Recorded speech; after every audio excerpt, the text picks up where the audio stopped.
The purpose of Wealth Talk is to educate, inform, and hopefully entertain you on the subject of building your wealth. WealthBuilders recommends you should always take independent financial, tax, or legal advice before making any decisions around your finances. Today's episode is brought to you by WealthBuilders Membership, a proven step-by-step process that helps you achieve financial security within 2 to 3 years. To find out more, head to wealthbuilders.co.uk/membership. Hello and welcome to this week's episode of Wealth Talk. My name's Christian Rodwell, the Membership Director of Wealth Builders, and you will notice that I am by myself this week as my co-host Kevin Whelan is taking a well-deserved break with his wife in the city of Athens. Now, if you're a regular listener to Wealth Talk, you will know that we teach a holistic approach to building wealth, which looks at different asset classes, including business, investments, pensions, and of course, property. And today I'm pleased to welcome back Ruban Selvanayagam from Property Solvers UK. Ruban was a guest on episode 249, where we were discussing how to maximize returns when buying property at auction. And today, Ruban shares how to maximize your returns when selling at auction. And some of the things that you'll learn today will be how to get your property ready to attract the right kind of buyers, which includes pricing competitively, and also the importance of working with a good solicitor to create your legal pack. And remember, a quick sale means that you can keep your money moving and ready to deploy into your next project.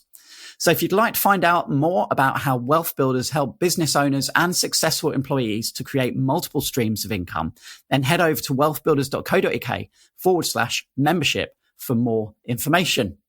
Okay, let's head on over now to my conversation today with Ruban Selvanayagam.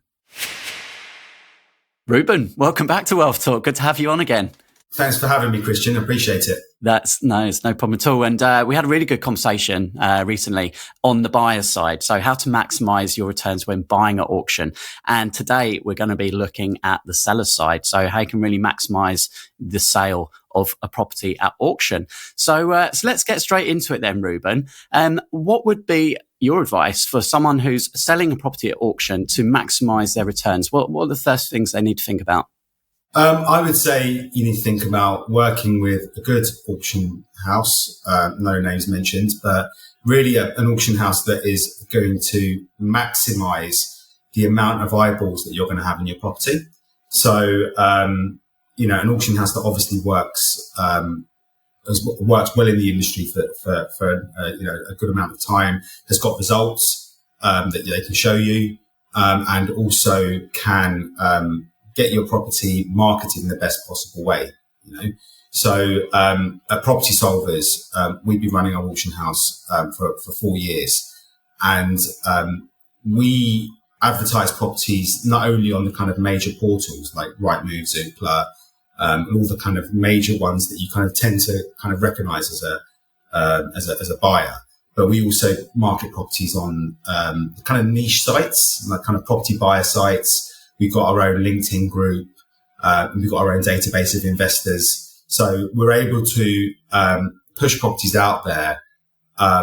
It's channels that don't normally get the attention. So really what you need to do is kind of make sure that your not only is your property is kind of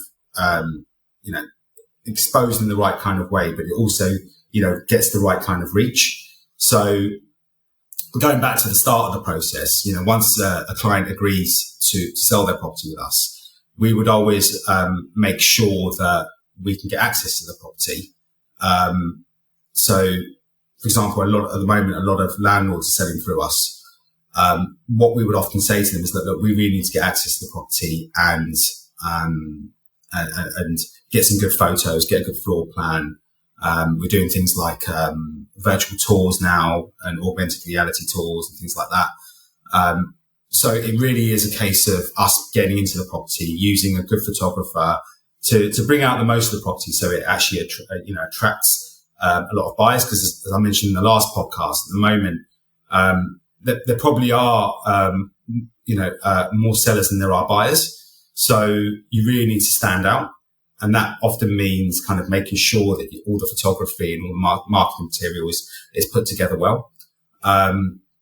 Secondly, I would say that you need to prepare an auction legal pack. So, as I mentioned in the last podcast, buyers need to be sure of what they're buying.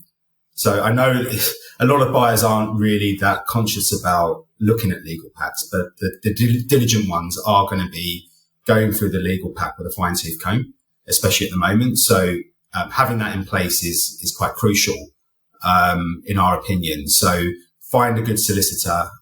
Obviously, if you work with us, we'll be able to put you in touch with the lawyers that we use, who can put together a legal pack. It usually takes a few days, but it depends on how much you want to add into it. But get a good legal pack in place so that buyers can actually understand your property in the best possible way. Because if you don't provide enough information, it just means that buyers are going to be a little bit skeptical about your property and think to themselves, okay, well, I'd buy this, but maybe I'll lowball the offer. Whereas the more information you can provide them, you're not really giving them any excuses to not bid up to a healthy level, especially if you price it in the right way. If I was selling my house now, then Ruben, what would be the process? If I came to Property Solver's auction site, I'd need to register as a user, as an individual. So the way we would do it is you normally start talking about how quickly you need to sell. So we've got two different types of auctions. So we've got the traditional unconditional auction, which I mentioned in the last podcast, and also we've got what's called the modern method of auction. So that's what I often describe as a cross between an estate agency sale and a traditional auction. And what you've got is the ability for the hammer to fall and then another 28 days to exchange contracts and a further 28 days to complete. So you've got 56 days in total. Now, what that means is the buyer can organize mortgage finance rather than having to rely on cash or bridging, in most cases. So it means that things can get, the seller has a few more options and you'll kind of widen the pool of potential buyers, which means that you potentially can achieve more for your property as a seller. So we would have a conversation with regards to which of those two options would work better. Often if it's a property in the Midlands that needs a hell of a lot of work, we would probably suggest the 28-day auction. But if you've got a bit more time in your hands, and the property's in decent condition, it's empty, and we feel like we could get you a decent buyer, we might say, well, maybe we should put this in our 56-day auction because we might be able to, get you kind of 10, 15% more than what would be the case with a traditional auction. So we will have a conversation with regards to timeframes initially, but also the price. So we have our own due diligence process here in terms of kind of looking at sold comparables, looking at, other properties that may have been sold at auction or outside of auction in recent, probably the last kind of two years is probably where we get our comparables from. And then we're able to kind of see, okay, where should we pitch this property for auction? So price is a really important thing to get right from the start because you need to understand that at auction, people are looking for a bit of a deal. And if you price your property too high, yeah, you might get some people interested, but it's not going to generate the kind of level of interest that you often need. So we always say to people, let's price this competitively because that's the only way you're going to be able to sell it at auction. I know there are auctioneers out there that will say they will probably be a little bit kind of generous with the purchase price with the potential sale price in order to win business. But we tend to stick away from that because when we take on a property, we genuinely want to sell it.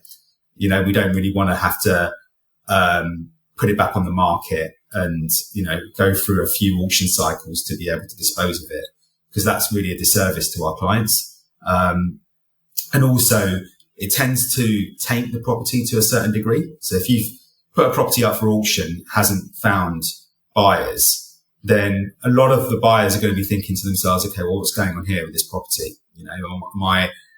Is there something wrong with it? How comes other people haven't been interested?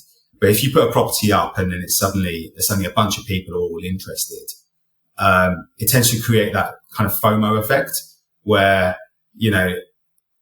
prices will just kind of go up and up and up because everyone's kind of thinking to themselves, oh, I want this property. And then you see these kind of crazy bidding wars happening. So that's the position that we love to see because the seller's really getting a good result at the end of that, and often, probably not as much in the last couple of years, but we've seen it where for quite a consistent time period, we were seeing kind of, sale prices going like 15% above the guide. And that's where we perceive the market value to be. So there were times when we were in a hot market where the prices were just going pretty crazy. And from your perspective as the business owner of the auction house, Ruben, do your fees, are they reflected based on the sale price or fixed fees? No, we've got a fixed fee of 1.5% plus VAT. Yeah, I mean, it's not really, obviously we would earn more for the higher price, but it's fairly, it's not a huge amount extra.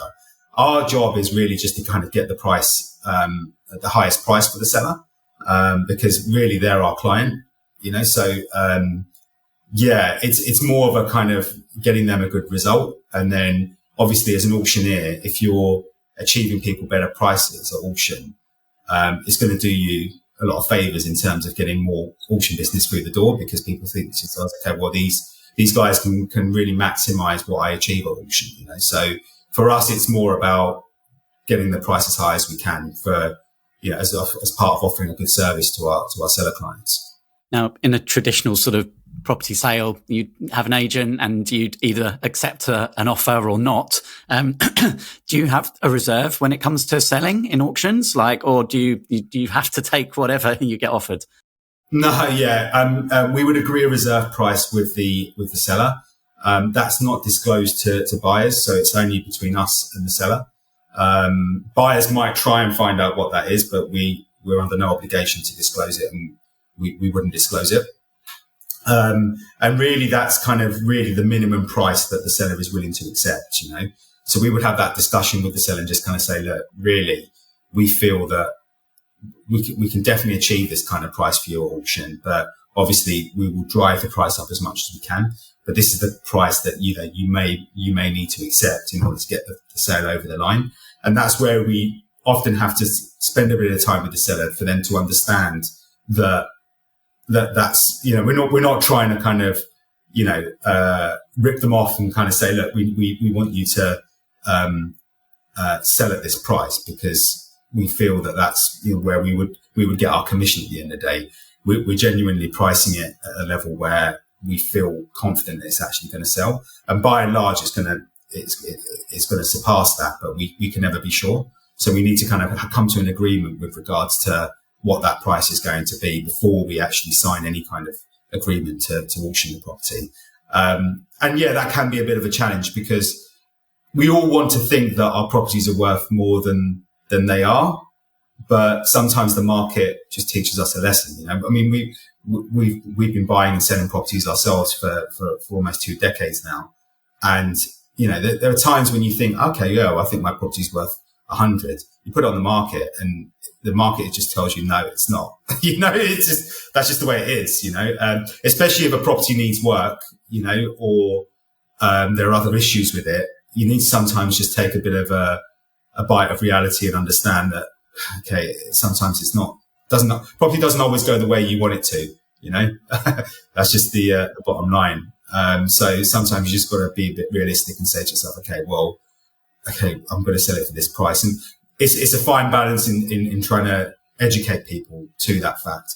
Another, thing to bear in mind is at the moment we're dealing with a lot of landlord sales, and landlords often think to themselves, okay, well, I'm getting a 6% yield for this property, but I can still get the open market value for it at auction. So we have to kind of say to themselves, well, for a start, if you're going to sell the property with a tenant inside it, you're going to have problems, because the only other buyers that are going to be interested are landlord buyers, and they're principally going to be looking at the yield. So a 6% yield in the current market is not really going to work, because that's going to only cover your mortgage pretty much, So it's not feasible for people to be buying at that kind of level, And then you've got all the other factors that come into play, like rising costs, and if the property needs a refurb. So we have to spend quite a bit of time with sellers just kind of saying, look, maybe you can come back to us in a couple of months once, you vacated the property, because then we can open it up a little bit more and find more buyers for it. Perhaps you've got a fixer-upper, a family that wants to move into the property, because we do get those kind of auction buyers as well. It's not just investors. So we can try and open up the property a little bit further. and then maximize the price that they achieve. But sometimes there's these little steps that you need to follow before you put your property up for sale that will maximize the price ultimately. But if you need a quick sale and you've got tenants in there, then you might think to yourself, okay, I'm just going to have to take a bit of a hit on this property because I'm only going to be able to sell it to a landlord who's going to want to look at the yield. So when it comes to selling and maximizing your returns as a seller then, Ruben, all of the work is really up until the point that bidding begins. Is there anything that can be done after the hammer drops to increase your returns? Not after the hammer drops, because I mean it's kind of the beauty of of auctions really, because once you've sold the property, it's pretty much done and dusted. It's very unlikely for the sale to collapse. Well, I would say 0.1% likely for the sale to collapse. And then if it does collapse as a seller, you're in quite a strong position because you could potentially keep the deposit that's been paid. You could claim legal fees, and the law is on your side essentially. I mean, I suppose that's a good way to earn some money if the sale does collapse, because then you can just re-auction the property and then sell it again, But adding value post exchange is going to be difficult, but the benefit is that you've got security of sale, which you just don't have with private treaty until contracts are exchanged, which is usually a couple of days before completion. So once the hammer falls, you can sit back and think to yourself, well, a lot of the hard work has been done in terms of finding a buyer. All the legals are pretty much done because the solicitor probably would have undertaken the auction legal pack. So really it's just like the kind of final paperwork. That's what needs to be done. So, the seller, most sellers that we deal with are just like happy once the hammer has fallen, because they know that it's very, very, very unlikely for things to fall through at that point. So to recap then, firstly, get your property ready, market it, make it look good, usual kind of like position it in its best possible light. Yeah, I mean, what I would say there, Christian, is, with auction properties, if they need a lot of work, you don't have to kind of go crazy and, strip down walls and all that kind of thing. Most auction buyers know that the property needs work and they're going to have to do the work themselves. They're fine with that. But if it's just been tenanted and they're like, it's a mess, there's rubbish everywhere, hasn't been cleared out, just hire a man with a van or some skips, clear the place out, make it kind of open enough so people kind of can see the potential. You don't have to, go into a kind of a full refurbishment mode or anything like that, but just make it well presented. And obviously working with someone like yourself, so you'll help with that process, just to give some guidance on how to attract, the right buyers and the most amount of buyers as well. And then the legal pack. So making sure that all of that is correct, ready to go. Is there anything else in addition that a seller can do to really get the best out the sale price? Really give it enough time on the market. So it depends on the property. With residential properties, for us, we have a three-week marketing period. Sometimes it's less if the seller wants to kind of really move things forward. But I would make sure that you've got enough exposure for a few weeks. Make sure the auctioneer is doing open days and viewings, and making sure all the inquiries are being dealt with. I know that is a bit of an issue with some estate agents and auctioneers where inquiries are happening, but they're not getting dealt with properly. So make sure you're working with a competent and professional auctioneer that is actually going to deal with all these inquiries and make sure that all the questions are being answered, and be at hand, to help the auctioneer as well. Because sometimes there might be things that you might be able to point out to the buyer or prospective buyer that the auctioneer has missed. So, make sure that you're at hand to deal with any questions that might come through, with regards to the property, and just make sure that everyone is alert with what's going on. And Property Solvers, do you sell across the UK? We do. Yeah, we do. So we've sold properties in England, Wales, Scotland, residential and commercial land. So yeah, we've done all sorts.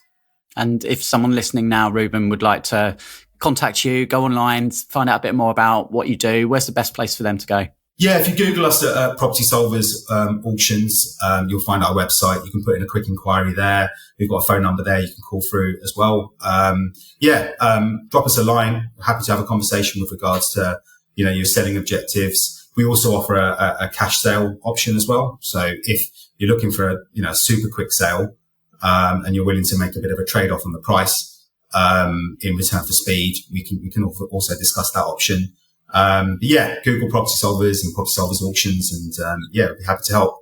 And you've got a big community, probably the largest, I think, on LinkedIn, right? Yeah, exactly. Yeah. I mean, mainly they're for buyers, so we often use that for marketing purposes. But feel free to contact us there as well. Fantastic. Well, thank you once again, Ruben, for sharing everything with us today. It's been really great having you on.